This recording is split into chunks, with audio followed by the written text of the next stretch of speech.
सरकार जो है वो हमेशा से ये जो रूलिंग पार्टी है ये इंपीरियलिस्ट फोर्सेस के साथ ही रही है, साम्राज्यवादी फोर्सेस के साथ ही रही है।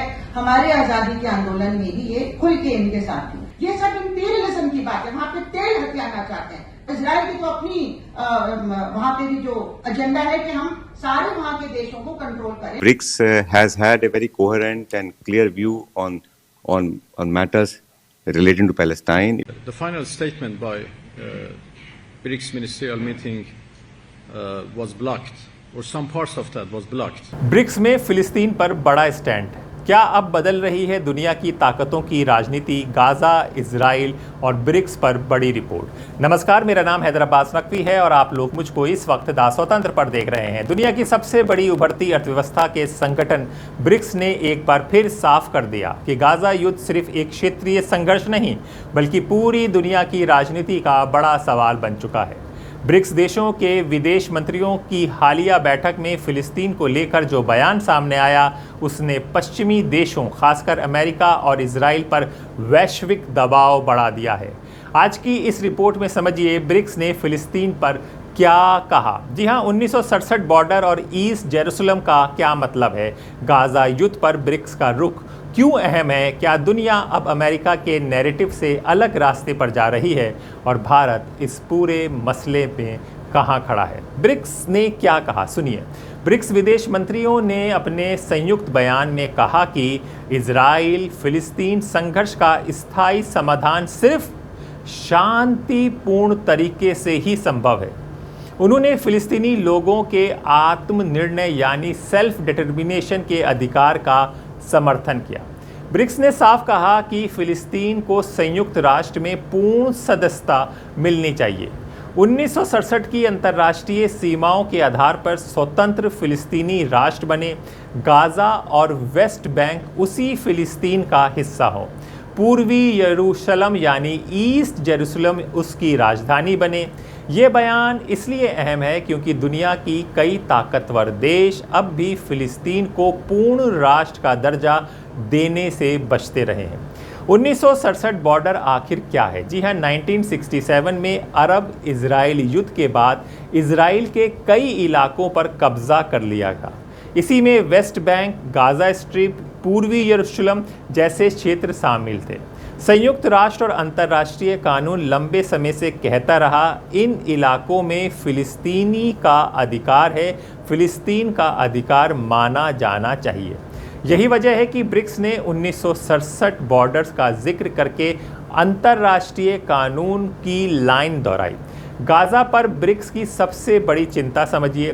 ब्रिक्स देशों ने गाजा में जारी हमलों और मानवीय संकट पर गंभीर चिंता जताई। बयान में कहा गया, लगातार सैन्य हमले बंद हों, मानवीय सहायता रोके जाने पर रोक लगे, भूख और युद्ध के हथियार की तरह इस्तेमाल करना अंतर्राष्ट्रीय कानून का उल्लंघन है। I think BRICS has had a very coherent and clear view on matters relating to Palestine. If you look at the previous declaration, Rio Declaration, also we had a common view. And I'm happy that members and ministers could discuss these matters again in a very candid manner and could articulate that common view again. So I don't see this as a departure, perhaps, to my mind, but as a reflection of BRICS countries making sure that they have a view and they are willing to express that view collectively. तुरंत और बिना शर्त स्थायी युद्ध विराम हो। ये भी कहा गया कि गाजा में राहत सामग्री पहुंचाने में राजनीति या सैन्य दखल नहीं होना चाहिए। साउथ अफ्रीका बनाम इजराइल, जी हाँ, समझिए केस का जिक्र क्यों अहम है। जी हाँ, ब्रिक्स ने अपने बयान में इंटरनेशनल कोर्ट ऑफ जस्टिस यानी ICJ का भी जिक्र किया।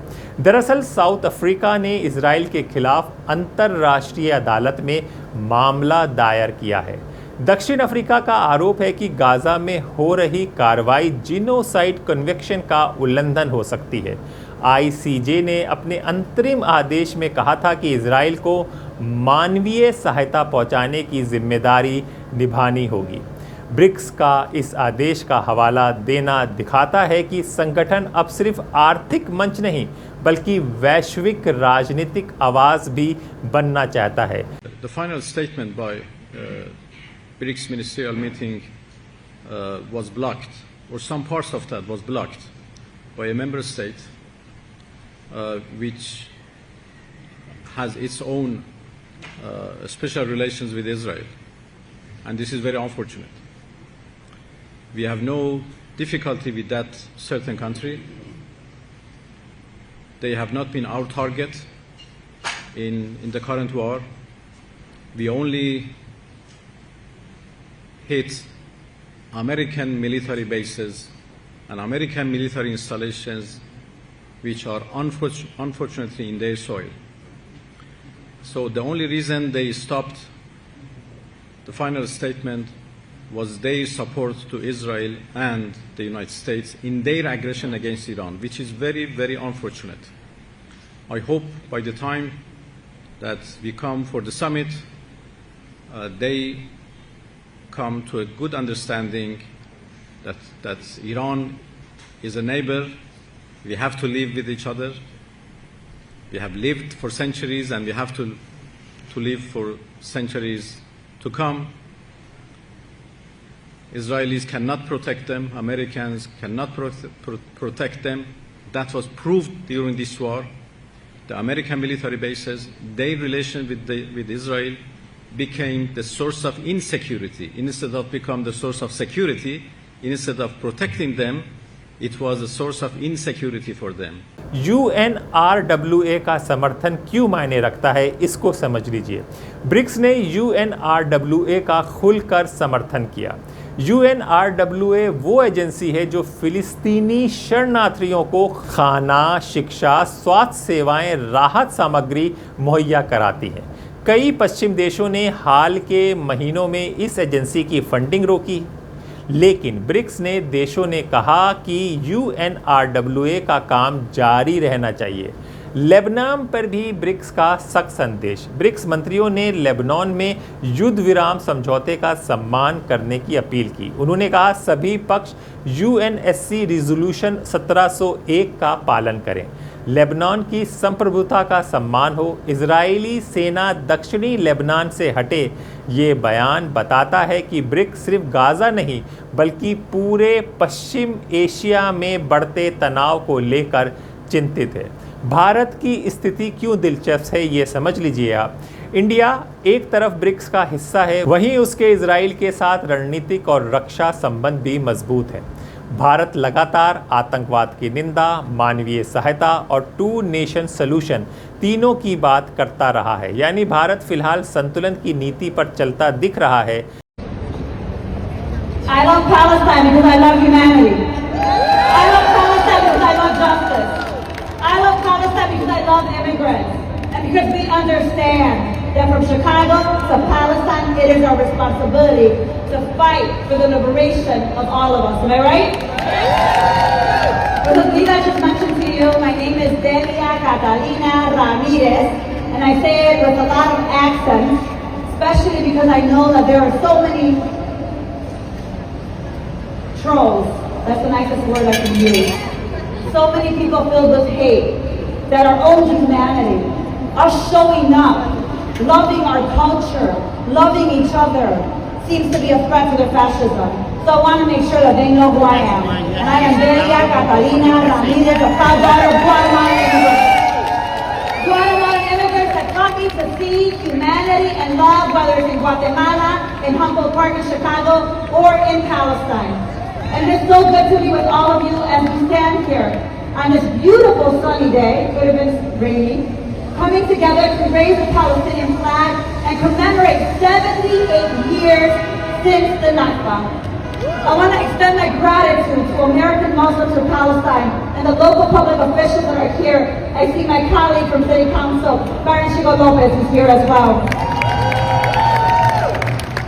For the unwavering leadership and advocacy for ensuring that the voices of Palestinians are uplifted here in Chicago, are heard, and are centered in the work that we do and across the country.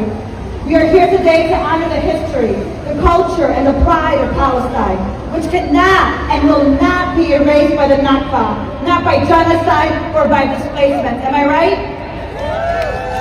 To see the flag at the center, at the Daily Center, across from City Hall, defiantly wave to honor the history, the culture, the pride of Palestine, recognizing that we must fight for the sovereignty and the self-determination of all Palestinians. तो क्या BRICS अब पश्चिमी ताकतों को चुनौती दे रहा है? सबसे बड़ा सवाल यही है। ब्रिक्स ने अब चीन, रूस, भारत, ब्राज़ील, दक्षिण अफ्रीका और नए सदस्य देश शामिल हैं। ये देश दुनिया की बड़ी आबादी और अर्थव्यवस्था का प्रतिनिधित्व करते हैं। ऐसे में फ़िलिस्तीन पर उनका एकजुट बयान पश्चिम देशों के लिए बड़ा कूटनीतिक संदेश माना जा सकता है। एक्सपर्ट मानते हैं कि दुनिया अब एक ध्रुवीय नहीं रही है, बल्कि कई ताकतों में बट रही है। इस तरह से हिंदुस्तान ये पोजीशन ले रहा है, तो मुझे लगता है कि ये मतलब हिंदुस्तान की सरकार जो है वो हमेशा से ये जो रूलिंग पार्टी है ये इंपीरियलिस्ट फोर्सेस के साथ ही रही है, साम्राज्यवादी फोर्सेस के साथ ही रही है। हमारे आजादी के आंदोलन में भी ये खुल के इनके साथ थी। दूसरा, ये हमेशा बहुत ही एडमायरर्स रहे हैं फांसीवाद के, चाहे वो इटली में फांसीवाद हो, चाहे वो जर्मनी में हो। ये अथॉरिटेरियनिज्म को में विश्वास रखते हैं, ये उसको एक वे ऑफ लाइफ समझते हैं कि ये बहुत अच्छा तरीका है किसी भी देश को गवर्न करने के लिए। ये सब इंपीरियलिज्म की बात है, वहां पे तेल हथियाना चाहते हैं। इजराइल की तो अपनी वहां पे भी जो एजेंडा है कि हम सारे वहां के देशों को कंट्रोल करें, हम वहां के सुप्रीमो बने। Injustice anywhere is a threat to justice everywhere, हम हमेशा कहते आए हैं। और ये पूरी दुनिया में, क्योंकि ये जो इंपीरियलिस्ट एग्रेशन और ये टेररिज्म बाय स्टेट एक ग्लोबलाइज फॉर्म ले चुका है, इसलिए रेजिस्टेंस को भी ग्लोबलाइज फॉर्म लेना बहुत जरूरी है। यहाँ पे सिर्फ बात करने से बात नहीं बनेगी। जितनी वर्ल्ड वाइड मूवमेंट्स चल रही हैं, हमें उनका हिस्सा बनना है, हमें अपने आप को इन्फॉर्म करना है, हमें लोगों के बीच में एक बात ले जानी है। जितना इजराइल में प्रोटेस्ट हो रहा है उससे कम हिंदुस्तान में हो रहा है। मतलब इतनी अजीब बात है। इजराइल में भी 100 लोग पहुंच गए थे बॉर्डर पे प्रोटेस्ट करने के लिए गाजा के सपोर्ट में। यहाँ पे और वहां हारेट्स नाम का जो पेपर है उसमें खुल के कह रहे हैं, वो उनका एडिटोरियल कहता है कि इजराइल पर सैंक्शंस क्यों नहीं करती है दुनिया, इजराइल के खिलाफ क्यों नहीं स्टैंड लेती है। जो गाजा में चल रहा है, इतनी बर्बरता, इतनी हैवानियत कभी इस दुनिया में नहीं देखा है। सो कॉल्ड पीस ट्रंप ने अनाउंस किया है सीज फायर, तो उसमें गाजा क्यों नहीं शामिल है? क्यों वहां पे सीज फायर नहीं हुआ है? What is this peace? What is the meaning of this peace? This peace means nothing until the barbarism and the starvation of a whole population in Gaza comes to an end and aid is let through. Already it may be too late to rescue them because they do not even have the और तो फिर यही बात है, Gaza युद्ध ने सिर्फ पश्चिम Asia नहीं बल्कि पूरी दुनिया की राजनीति को बदल दिया है। ब्रिक्स का ताज़ा बयान दिखाता है कि अब उभरती शक्तियां खुलकर अंतर्राष्ट्रीय कानून, युद्ध विराम और फ़िलिस्तीन के अधिकारों की बात कर रही हैं। लेकिन सवाल अब भी ज़िंदा है, क्या ये बयान ज़मीन पर शांति ला पाएंगे या फिर दुनिया सिर्फ प्रस्तावों और कूटनीतिक शब्दों तक सीमित रह जाएगी? जो भी होगा आपको द स्वतंत्र पर बताया जाएगा। नमस्कार।